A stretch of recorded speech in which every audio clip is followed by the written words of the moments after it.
ఇప్పుడు నేను కొన్ని విషయాలు మీకు తెలియచేయాలని ఆశపడుతున్నా. అవేంటంటే గమనించండి, ఒక 5 కార్యాలు, ఒక 5 విషయాలు బైబిల్ గ్రంథంలో ఒక 5 విషయాలు మీకు తెలియచేయాలని అనుకుంటున్నాను. ఒక 5 విషయాలు టక్ టక్ టక్ అని చెప్పేసి మీకు త్వరగా మనం 7 గంటలకల్లా వెళ్ళిపోదాం. ప్రైజ్ ద లార్డ్, హల్లెలూయా. ఈ లోకానికి యేసుక్రీస్తు వారు రక్షకుడిగా వచ్చాడు కదా, ఆ రక్షకుడి విషయంలో మనము ఎలా సిద్ధపడగలిగి ఉన్నాం, యేసుక్రీస్తు వారిని ఆరాధించుటలో ఎలాగ సిద్ధపడి ఉన్నాం. క్రిస్మస్ అంటే ఆరాధించడమే కదా, క్రిస్మస్ అంటే ఆరాధించడమే కదా. అలా ఆరాధించాలని మనం సిద్ధపాటు కలిగి ఉన్నాం. యేసుక్రీస్తు వారి జన్మదినం రాబోతుంది.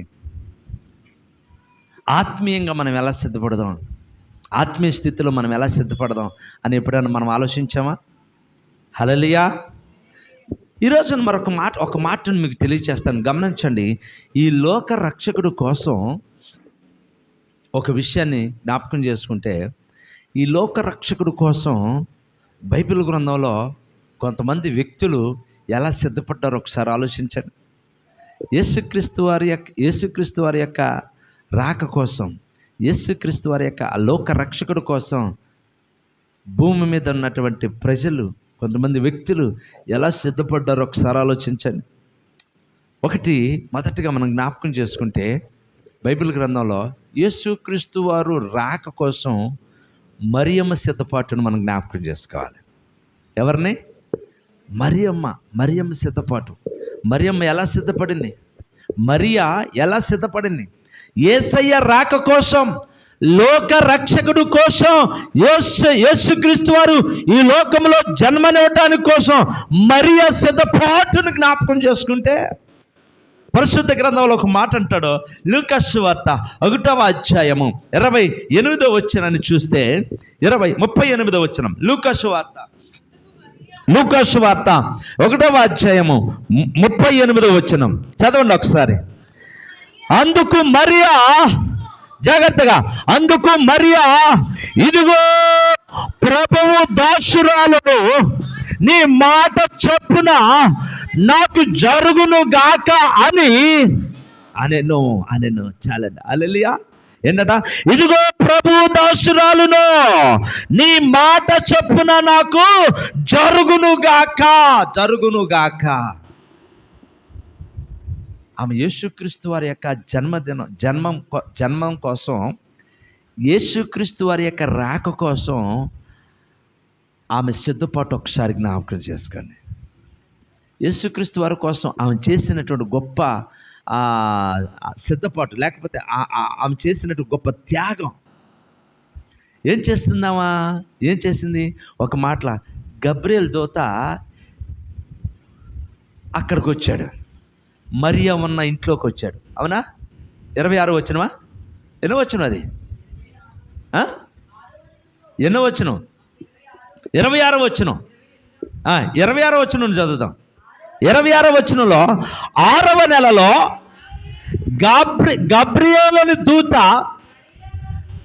గలిలయలోని నజరేతు అను ఊరిలో దావీదు వంశస్థుడైన యోసేపు అను పురుషునికి ప్రదానము చేయబడిన కన్యక యొద్దకు దేవుని చేత పంపబడెను. ఆ కన్యక పేరు మరియా. దేవుని స్తోత్రం చెప్పండి. హల్లెలూయా. నేను ఎందుకు ఈ మాటలు చెప్తున్నానంటే, మరియా యొక్క సిద్ధపాటు ఒకసారి ఆలోచించండి.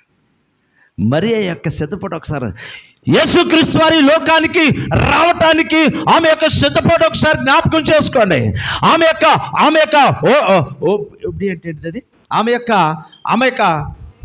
లోబడే తత్వాన్ని ఒకసారి, విధేయతను ఆమె యొక్క విధేయతను జ్ఞాపకం చేసుకోండి. ప్రియ దేవుని బిడ్డలారా, గబ్రియేలు దూత ఆమె యొద్దకు వచ్చి ఆమెతో మాట్లాడుతున్నాడు. గబ్రియేలు దూత ఏమని మాట్లాడుతున్నాడంటే, దయాప్రాప్తురాలా, నీకు శుభము అని చెప్పాడు. ఈ శుభము అని చెప్పగానే దూత భయపడిపోయింది, తొందరపడింది.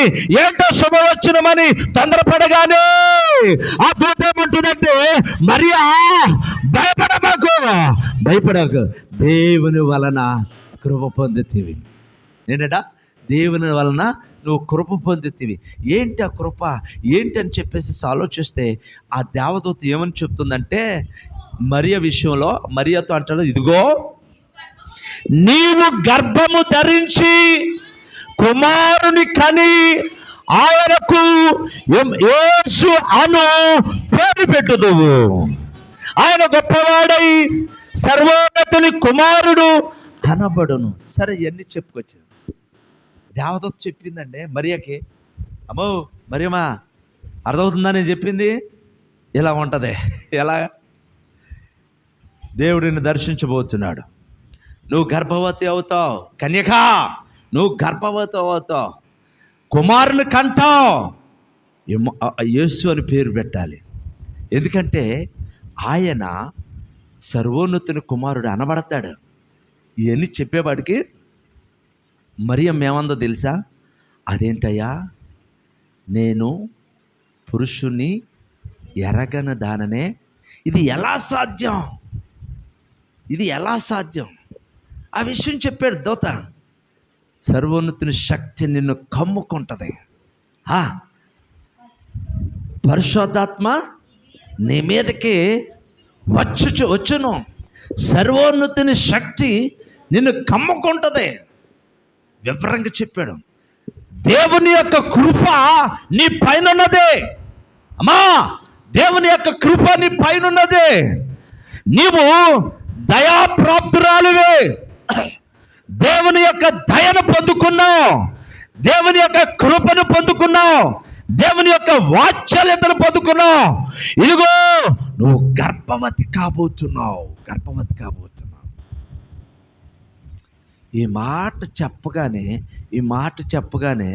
వాస్తవంగా ఇంకొకరైతే ఏమవుద్ది? అక్కడ సిచ్యువేషన్ ఎలా ఉందో తెలుసా? ఇశ్రాయేలీల గోత్రాల్లో 12 గోత్రాల్లో ప్రేమిందని బిడ్డారా, ఒక కట్టడి ఇచ్చాడు మోషే ద్వారా దేవుడు. ఆ కట్టడిని ఇశ్రాయేల్ ప్రజలందరూ కూడా ఖచ్చితంగా శిరసా వహిస్తారు అంతే, ఖచ్చితంగా పాటిస్తారు. ఆ కట్టడలో దేవుని యొక్క కట్టడలు, దేవుని యొక్క ఆజ్ఞలు, దేవుని యొక్క విధులు, ధర్మశాస్త్ర గ్రంథములో ఉన్నటువంటి రాయబడినటువంటి ఆ విధులన్నిటిని కూడా ఇశ్రాయేలీలందరూ కూడా, దేవుని బిడ్డలైనటువంటి ఇశ్రాయేలీల 12 గోత్రముల వారు పాటిస్తారు. ఏంటంటే ఒక విషయం, పెళ్ళి కాకోకుండా గర్భవతి అయితే దానికి ఒక కట్టడి ఉంది. ఏంటంటే ఈ విధంగా పెళ్ళి కాకోకుండా కనుక గర్భవతి అయితే ఆమెనేం చేయాలి? కొట్టి చంపేయాలంతే. ఈ పురుషుడు నీకు ప్రదానం చేయబడిన పురుషుడు, నువ్వు పెళ్లి చేసుకున్నటువంటి, వివాహం చేసుకున్నటువంటి పురుషుడు కాకోకుండా వేరే పురుషుడితో కనుక తిరిగితే ఆ వ్యక్తిని ప్రేమదర్పిలరా వ్యభిచారినిగా పరిగణించి పట్టుకొని రాళ్లతో కొట్టి చంపివేయాలి. ఇది మోషే నియమించినటువంటి కట్టడ, ధర్మశాస్త్రం. బాగా పచ్చిగా ఉంటుంది అంటే కఠినంగా ఉంటుంది, శిక్ష కఠినంగా ఉంటుంది. ప్రియదేని బిడ్డలారా, జరిగినటువంటి సిచ్యువేషన్ ఏంటి ఇక్కడ? అప్పటికే యేసేపుతో మరియకి ఎంగేజ్మెంట్ అయిపోయింది. యేసేపుతో చెప్పాలి, మరియకు ఎంగేజ్మెంట్ అయిపోయింది, ప్రధానము చేయబడిపోయింది. ఈమె ఆయనకు వివాహంలో భార్య అవబోతుంది. వీరిద్దరికి రాబోయే దినాల్లో వివాహం జరగబోతుంది. ప్రదానం చేయబడిన తర్వాత దేవదూత ఈమె దగ్గరికి వచ్చి నువ్వు గర్భవతి కాబోతున్నావు మరియా, గర్భవతి కాబోతున్నావు. ఈ మాట చెప్పగానే ఎంత హృదయం తల్లడిల్లిపోద్ది ఒకసారి ఆలోచించండి. ఎంత కంగారు పడి ఉంటుందో ఒకసారి ఆలోచించండి. ఎంత తొందరపడి ఉంటుందో ఒకసారి ఆలోచించండి. ఎంత టెన్షన్ పడి, ఇదేంటి నేను గర్భవతి అవ్వటం ఏంటి అసలుకే? ఇదే గర్భవతి అయితే మా అమ్మ నాన్నోళ్ళు నన్ను ఏమంటారు? నా పరిస్థితి ఏంటి? మా అమ్మ నాన్నోళ్ళు పక్కన పెట్టు, అడుగో చేసుకోబోయేవాడితో నేను ప్రదానం చేయబడ్డాను, ఎంగేజ్మెంట్ అయింది, ఆడితోనే ప్రదానం చేయబడ్డాను, నాకు సరైనటువంటి వరుడు దొరికాడు, ఆడితోనే జీవితాన్ని పంచుకోవాలి, పంచుకోక మునిపే, పెళ్లి కాక మునిపే నేను గర్భం ధరించడం ఏంటి? మరొక మాట ఏంటి తెలుసా? లోకం ఏమంటది? ఏంటిదంట? ఈ లోకం ఏమంటది? ఈ వాడు కట్టు ఏమంటది? అదే అంటారా? పెళ్లి కాక మునిపి గర్భం ధరించేసింది ఆ అమ్మాయి, ఏమంటది? ప్రేమిందరి పిల్లరా, ఆ రోజుల్లో రచ్చబండకు తీసుకెళ్లాల్సిందే, తీర్పు దగ్గరికి తీసుకెళ్లాల్సిందే, మోసే ధర్మశాస్త్ర ప్రకారము శిక్ష విధించాల్సిందే.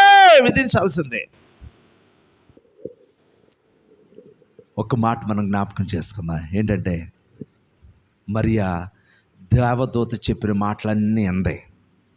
దేవదూత చెప్పిన మాటలన్నీ అంది. విన్న తర్వాత ఒకే ఒక మాట అంది. మరియా ఒకే ఒక మాట చెప్పింది. ఏం మాట చెప్పింది తెలుసా? ఏం మాట చెప్పింది? ఇప్పుడు 38వ వచనంలో ఏమంటదంటే, ఇదిగో చూడండి, ఇదిగో ప్రభువు దాసురాలను, ఇదిగో అయ్యా నేను నీ దాసురాలను, నీ మాట చొప్పున నాకు జరుగునుగాక. హల్లెలూయా. నీ మాట చొప్పున నాకు జరుగునుగాక.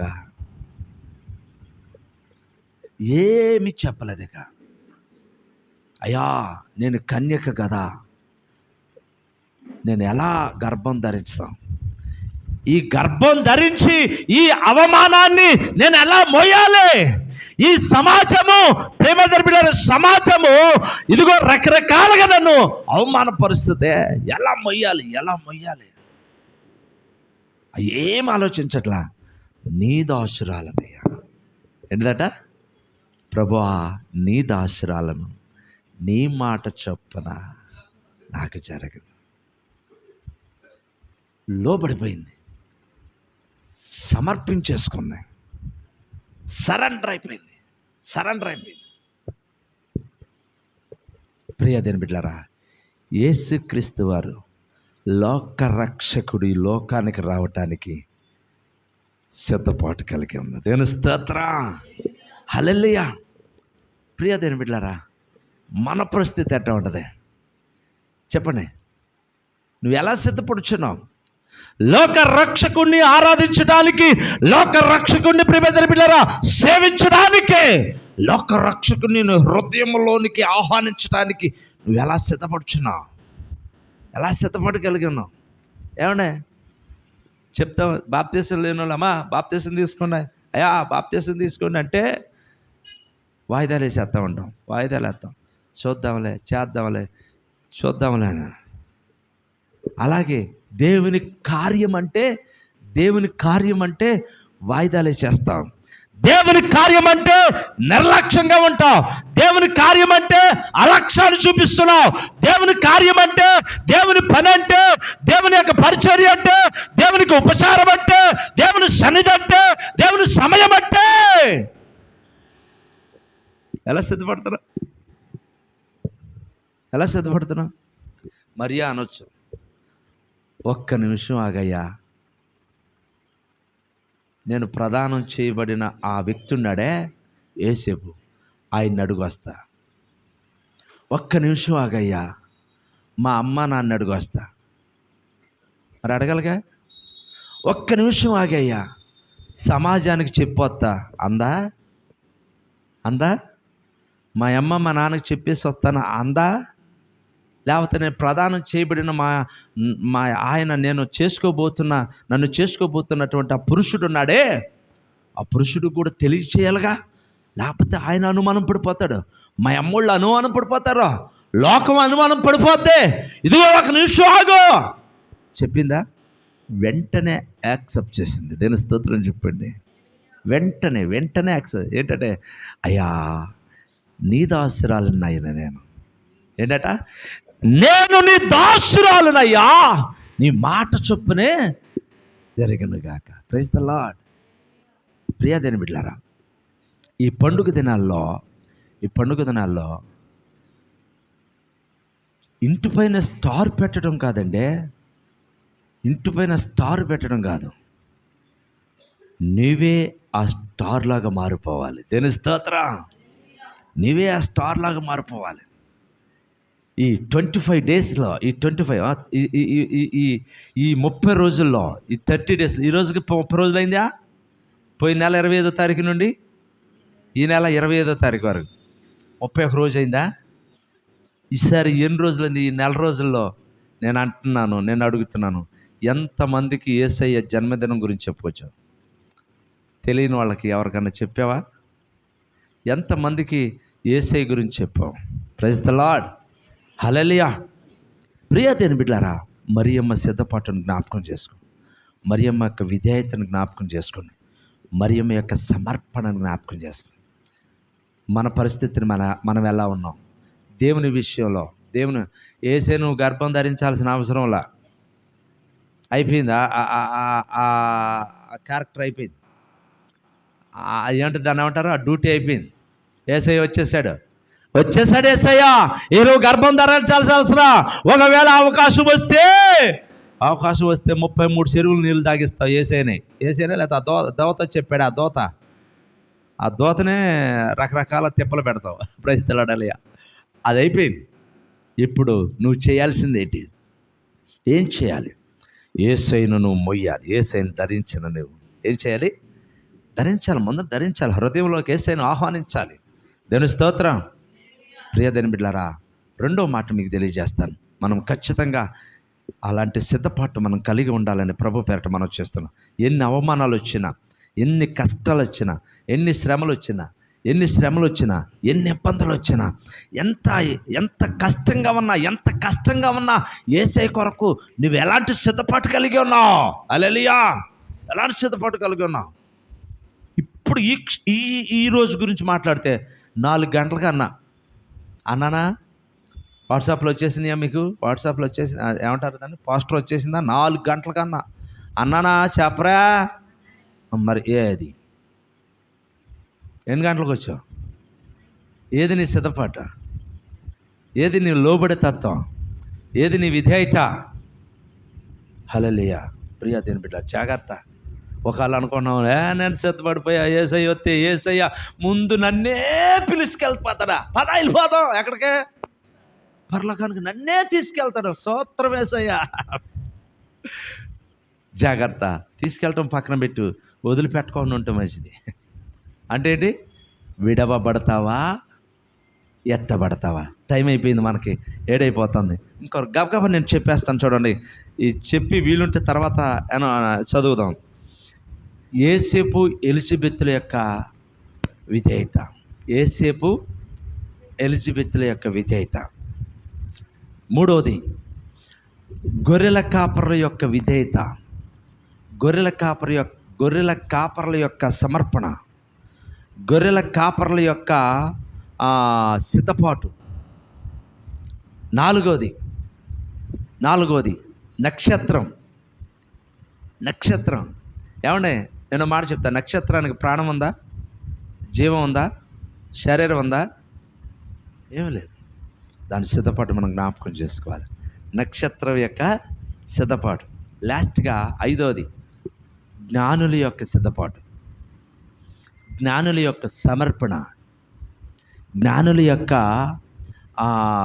విధేయత. ఇవి మనం జ్ఞాపకం చేసుకోవాలి. ఈ 5. ఒకటే మరియ యొక్క సిద్ధపాటు, సమర్పణ. రెండవది యేసేపు మరియల యొక్క సమర్పణ. యేసేపుకి ఈ విషయం తెలిసింది. ఏ విషయం? ఆ అమ్మాయి గర్భవతి అయిందని తెలిసిందా? తెలిసాక ఏమనుకుంటున్నాడు? ఇదే అంటారా బాబు, నేను ఇంకా పెళ్లి చేసుకోలేదు, ఏం చేయలేదు, అప్పుడు ఆ అమ్మాయి గర్భవతి అయిందంట. ఇదంతా ఎందుకు వచ్చింది మనకి? సైలెంట్గానే రహస్యముగా, అంతేనా బైబిల్లో రాయబడి అన్నమాట. రహస్యముగా వదిలిపెట్టేయాలని చెప్పేసి అనుకొని ఏం చేశాడు? డిసైడ్ అయిపోయాడు. మనసులో డిసైడ్ అయిపోయాడు, సైలెంట్గా వదిలిపెట్టద్దు. ఆ అమ్మాయికి మా అమ్మాయికి మనకు సంబంధం లేదు. ఆ అమ్మాయి మరి ఎక్కడెక్కడ తిరిగిందో ఏం పడో మనకు వద్దు, అసలుకే పెళ్ళి అంటే గర్భవతి అయిపోయింది, వద్దు మనకి సైలెంట్గా వదిలిపెట్టేసేద్దాం, దీన్ని పబ్లిసిటీ చేస్తే దీన్ని రచ్చబండ దగ్గర తీసుకెళ్తే ఏమని చంపేస్తారు, ఎందుకు వచ్చిందో మనకి, ఎందుకు వచ్చిందో తగలాట మనకి ఎందుకు వచ్చిందని చెప్పేసి ఏం చేస్తాడు, సైలెంట్గా వదిలిపెట్టేయాలని చూశాడు. అదే దేవదూత, మరియతో మాట్లాడిన దేవదూత యేసేపుతో కూడా మాట్లాడింది. దేని స్తోత్రం. యేసేపు, దావీదు కుమారుడు యేసేపు, మరియను చేర్చుకోనటానికి భయపడొద్దు. ఆమె గర్భవతి అయినది పరిశుద్ధాత్మ వలన గర్భవతి అయినది, అంతేగాని నువ్వు వేరే విధంగా ఆలోచించొద్దు అని ఎప్పుడైతే దూత చెప్పిందో ఏం జరిగింది, యేసేపు కూడా విధేయత చూపించేశాడు. హల్లెలూయా. యేసేపు కూడా విధేయత చూపించేశాడు. విధేయత చూపించడం కాదు, యేసేపు ఏం చేశాడో తెలుసా, ఆమె గారు గర్భవతి అయిన మొదలుకొని డెలివరీ టైం వరకు కూడా ఎన్ని నెలల్లో 9 నెలల వరకు కూడా ఆమెకి ఎంతో సహకారిగా ఉన్నాడు. హల్లెలూయా. సహకారిగా ఉన్నాడు. యేసేపు, ఇదిగో అమ్మాయిని తీసుకొని వెళ్ళిపో పలానా దగ్గరికి. వెళ్ళిపోయాడు అక్కడికి. యేసేపు, అమ్మాయిని తీసుకొని ఇక్కడికి వెళ్ళిపోయాడు. పుట్టేసిన తర్వాత మళ్ళీ ఏమంటాడు, యేసేపు ఇక్కడ ఉండొద్దు, ఐగుప్తుకి వెళ్ళిపో అన్నాడా లేదా? ఎంత పరిచర్య చేశాడు, విధేయత చూపించేశాడు. హల్లెలూయా. విధేయత చూపించేశాడు. ఇంకోటి ఎలిజబెత్ ఉందా బైబిల్లో? ఎలిజబెత్ 6 నెలలోనో 3 నెలలోనా 6 నెలలో ఎలిజబెత్ దగ్గరికి వెళ్ళిందంట. ఎవరో మరియమ్మ. ఎలిజబెత్ దగ్గరికి వెళ్తే అక్కడ ఒక మాట ఉంటుంది, ఆమె యొక్క వందన వచనము వినగానే, అదే ఒక మంచి మాట, మరియ యొక్క వందన వచనము వినగానే ఆమె గర్భములో ఉన్న శిశువు గంతులు వేసను. దేవుని స్తోత్రం. హల్లెలూయా. సరే, ఇదంతా చెప్పాలంటే చాలా టైం అయిపోద్ది. ఇద్దరు మాట్లాడుకున్నారు. మరియ ఏమో ఎలిజబెత్తో మాట్లాడుతుంది, ఎలా ఉన్నావు ఏంటి సంగతులు. ఎలిజబెత్ ఏమో మరియతో మాట్లాడుతుంది, ఎలా ఉన్నావు ఏంటి సంగతులు అని. మాట్లాడుకుని అంతా అయిపోయిన తర్వాత ఆ దీవెనలు ఉన్నాయి, ఆశీర్వాదాలు ఉన్నాయి అక్కడ కొన్ని. అవన్నీ అయిపోయాక నేను మాట చెప్తాను ఇక లాస్ట్లో. ఆమె మరియమ్మ ఎలిజబెత్ వాళ్ళ ఇంట్లో 3 నెలలు ఉందంట. ఎన్ని నెలలు ఉందా చెప్పండి గబుక్కున అక్కడ. చాలు ఆ మాట చాలు, సమయం లేదు కాబట్టి. 3 నెలలు ఉంది. ఇది దేనికి సాదృశ్యం తెలుసా? దేవుని బిడ్డలతో సహవాసానికి సాదృశ్యం. హల్లెలూయా. దేనికి సాదృశ్యం ఇది? దేవుని బిడ్డలతో సహవాసానికి సాదృశ్యం. ప్రియ దేవుని బిడ్డలారా, ఈ సహవాసం విషయంలో ఎలాంటి సిద్ధపాటు ఉంది నీకు? ఎలాంటి సిద్ధపాటు ఉంది? ఎలిజబెత్ అయితే అసలుకి ఎంత సంతోషపడిపోయిందో ఆమె రాగానే. ఒక్క విషయం మీకు తెలియజేస్తాను. ఎలిజబెత్ వయసు ఎంత? మరియమ్మ వయసు ఎంత? ఎలిజబెత్ వయసు ఎంత? మరియమ్మ వయసు ఎంత? మరియమ్మ కన్యక అంటే నాకు తెలిసి 30 సంవత్సరాల లోపు 20 సంవత్సరాల లోపు ఉంటుంది మరియమ్మ. ఎలిజబెత్ వృద్ధాప్యంలోకి వచ్చేసింది. వీళ్ళిద్దరికి ఫ్రెండ్షిప్ ఏంటండి? వీళ్ళిద్దరు ఫ్రెండ్షిప్ ఏంటి? ఈ ఎదరు కూర్చున్న వాళ్ళు ఉన్నారా యవనస్తులు, వెళ్ళిపోయి కొండం పక్కన కూర్చోమని కూర్చుంటారా?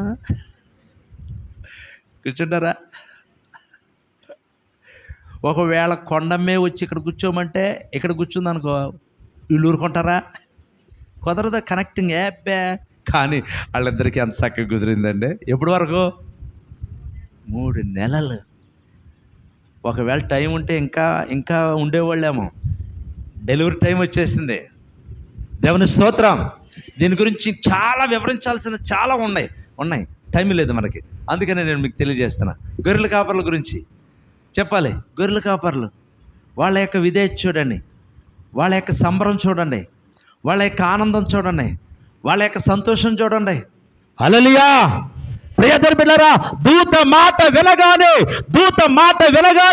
దూత చెప్పిన వచనం వినగానే అత్యానందభరితులై వారు కూడా యేసుక్రీస్తు వారిని ఆరాధించడానికి ఆరాధించేసి వచ్చేటప్పుడు ఏం చేశారు తెలుసా? ఆ మాట చదవాలి, ఆ మాట ముఖ్యమైనది. ఎన్నో వచనం? 15వ వచనం. విన్న వాటిని కన్న వాటిని అన్నిటిని గూర్చి దేవుని మహిమపరచుచు స్తోత్రము చేయుచు తిరిగి వెళ్ళిరి. హల్లెలూయా. హల్లెలూయా. ఇంకో చాటేమో ప్రకటించిరి అని చెప్పేసి చక్కటి మాట ఉంటుంది ఒక చాట. ఎక్కడది? 2:17 వచనంలో. 17వ వచనం చదువు. వారు చూచి శిశువును గూర్చి తమతో చెప్పబడిన మాటలను ప్రచురము చేసిరి. దేవుని స్తోత్రం. ఇక్కడ ఏం జరిగిందంటే కాపరులు చేసిన పని ఏంటో తెలుసా? ప్రకటించారంట, సువార్తను ప్రకటించారు, చెప్పారంట, యేసయ్య గురించి చెప్పారట. ఎంతమందికి చెప్తున్నావు మనం? ఎంతమంది చెప్పావు? ఈ నెలలో నువ్వు యేసయ్య గురించి ఎంతమంది చెప్పావు? ఎంతకాడకి ఏం వండుకున్నావు, ఏం కట్టుకున్నావు, ఏం తెచ్చుకున్నావు, ఏం తిన్నావు? ఈ పండగలో ఇదే ఆలోచనే కానీ ప్రభువా నీ గురించి నేను ఎప్పుడైనా ఆలోచించానా? దీని గురించి బోళ్ళంత చెప్పడానికి సమయం లేదు. ఇంకో మాట, తర్వాత నక్షత్రం ఏంటిదట? నక్షత్రం గురించినటువంటి విషయాన్ని మనం తెలుసుకోవాలి. దాని గురించి, నక్షత్రమును గురించినటువంటి విషయంలో నువ్వు నేర్చుకోవాల్సినటువంటి పాఠం ఉంది. పాఠం వాళ్ళు ఏం చేశారంట? జ్ఞానుల నక్షత్రం ఏం చేసింది చెప్పాలి? యేసయ్య ఉన్న దగ్గరికి తీసుకొచ్చిందండి. యేసయ్య ఉన్న దగ్గరికి తీసుకొచ్చింది ఆ నక్షత్రం. మరొక మాట, జ్ఞానులు చేసిన పని. జ్ఞానులు ఏం చేశారంటే ఆ నక్షత్రం వెంబడి వచ్చి అత్యానందభరితులై యేసయ్య పుట్టిన స్థలంలోకి వచ్చి శిశువును చూసి సంతోషించి ఆరాధించి సాగిలపడి ఏం చేశారంటే పూజించి పెట్టెలు విప్పి బంగారమును సాంబ్రాణి బోళమును కానుకలుగా సమర్పించారు. దేవుని స్తోత్రం చెప్పండి. నేను చెప్పాల్సిన మాటలు ఈ 5 మాటలు నేను చెప్పాలనుకున్నాను. ఎందుకంటే సమయం లేదు కాబట్టి వివరంగా మీకు అర్థమైపోతుంది. మొదటి వ్యక్తి ఎవరో చెప్పండి? మరియమ్మ. రెండో వ్యక్తి యేసేపు, ఎలిజబెత్. మూడోది నక్షత్రం. మూడోది గొర్రెల కాపర్లు. నాలుగోది నక్షత్రం. ఐదోది జ్ఞానులు. వాళ్ళ పనితీరుని చూసారా? యేసయ్య కోసం ఎంత త్యాగం చేశారో. యేసయ్య కోసం ఈ జ్ఞానులు ఏం చేశారంట? బంగారం, సాంబ్రాణి, బోళంను కానుకలుగా అర్పించారండి. హల్లెలూయా. వీళ్ళైతే బంగారమును సాంబ్రాణిని బోళమును అర్పించారు. దీని గురించిన కొన్ని సత్యాలు మనం తెలుసుకోవాల్సిన చాలా ఉన్నాయి, కానీ సమయం లేదు కాబట్టి వివరంగా చెప్తున్నాను. అదే లోక రక్షకుడు ఈ లోకానికి రావటానికి ఈ 5గురు చేసిన గొప్ప పనిని జ్ఞాపకం చేసుకోండి. మన ఇల్లు శుభ్రపరచుకోవటం కాదు, మన ఇంటి పైన స్టార్ కట్టడం కాదు, ఇంటి చుట్టూ లైటింగ్ పెట్టుకోవడం కాదు, ఒంటిపైన వస్త్రాలు నూతన వస్త్రాల కోసం సిద్ధపడటం కాదు, శరీర సిద్ధపాటు కాదు, లోక సంబంధమైన సిద్ధపాటు కాదు, యేసుక్రీస్తు జన్మదినం విషయంలో ఆత్మ సంబంధమైన సిద్ధపాటు కావాలి. దేవుని స్తోత్రం. అప్పుడే నిజమైన క్రిస్మస్ నువ్వు జరిగిస్తున్నావని అర్థం. అప్పుడే నిజంగా యేసుక్రీస్తు వారు నీ హృదయంలో జన్మించాడని అర్థం. ప్రేమిందరి బిడ్డలారా, ఒకవేళ ఇప్పుడు వరకు అలా కాకపోతే ఓ పక్కన నువ్వు శారీరకంగా సిద్ధపడుతూనే ప్రేమిందరి బిడ్డలారా ఆత్మీయానుసారంగా కూడా సిద్ధపడాలి. ఒక్కవైపు మాత్రమే కాదు, రెండో వైపు ఆ యొక్క ఆత్మీయ సిద్ధపాటే ముఖ్యం. దాని గురించి కూడా సిద్ధపడాలని ప్రభు పేరట మీకు మనవి చేస్తున్నాను. దేవుడి వాక్యాన్ని దీవించి ఆశీర్వదించును గాక. Amen. Happy Christmas. Merry Christmas. Right.